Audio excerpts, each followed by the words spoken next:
Skyhawk Sports Network here with head men's basketball coach Bob Pietrack following his team's 90-76 victory over Adams State University to close out the fall semester. Coach, we'll just get your initial thoughts on that victory. Yeah, no, it's a good victory for us. All these RMAC home games, you got to get them because the league is so difficult. So it doesn't matter how you get them. You get a home game, you got to win it. We took care of business tonight.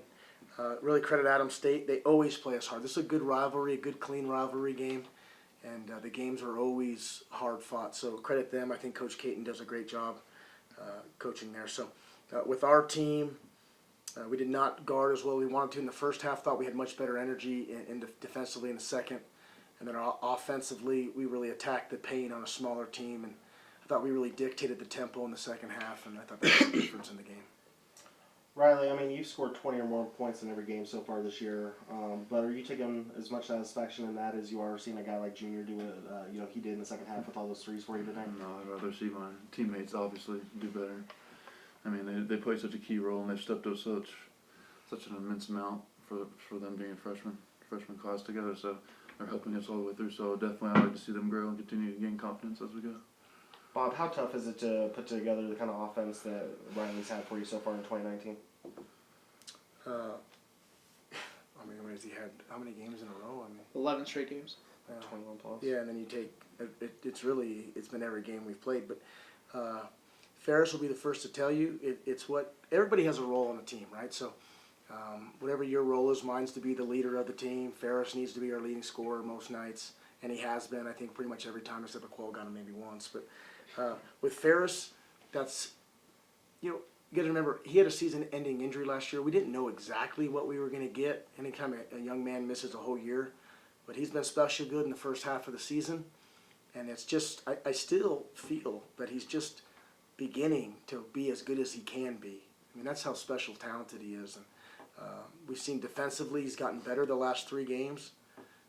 So that makes me happy going into break. But Farris' statistics and how he plays and what he does, it speaks for itself. I mean, it's pretty obvious that he's awesome. Akuel, you go for 18 tonight, 8 for 12 shooting.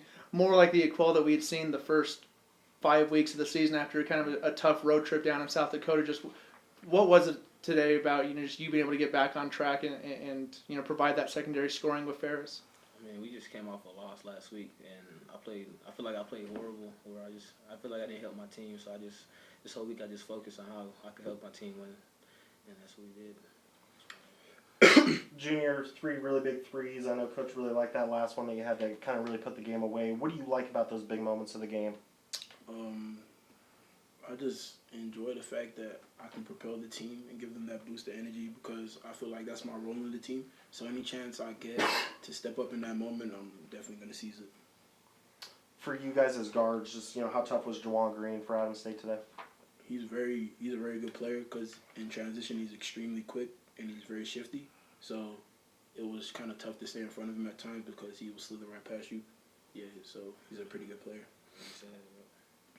Bob, you guys had a tough stretch the last 5 minutes of the first half.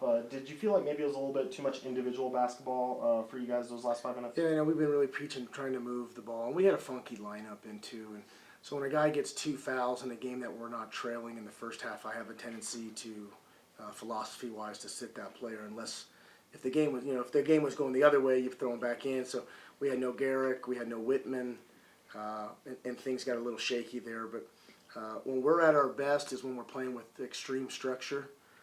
As you saw in the second half, we really tried to emphasize that in the second half. Shot 70%. So for us, especially with transition, when we take a long shot and the ball goes that way, it's awfully hard. Riley, you know how good Logan Hokanson can be. You guys, got to play with him a little bit over the summer and getting ready for Costa Rica. Him getting another chance at 2 weeks of rest and doing what he's done in the last 3 or 4 games for you guys. You like, what he's going to be able to do in 2020? Oh, he's definitely going to propel our team even higher than it's been. I mean, he's a key player. He's just been hurt, been playing through injury, and we all appreciate that heavily. And everything he's brought to the table so far, and he's just going to keep getting better and better, and so are we. Bob, when you're 9-2 and have done what you've done in this part of the schedule with basically only one guy like Whitman who got real starters minutes last year, do you like what the team's been able to do to gel together? Yeah, so when we met, our first team meeting was August 10th before we went on our foreign tour.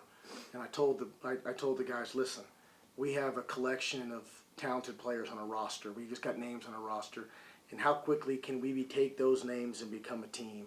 And I really feel as though we have a good team collectively, all the guys. We have great people. We really focused on this recruiting class on making sure we have the right individuals. And I think it's shown in some games because the league's a heavyweight fight, and you get hit back, and then you got to hit back, and it's the teams that stay together that have the right human beings on the roster that tend to propel themselves into the league standings as it goes. But no, I'm very proud of our team. To be 9-2, it's our fourth time in 5 years we've had 9 wins or more at the break.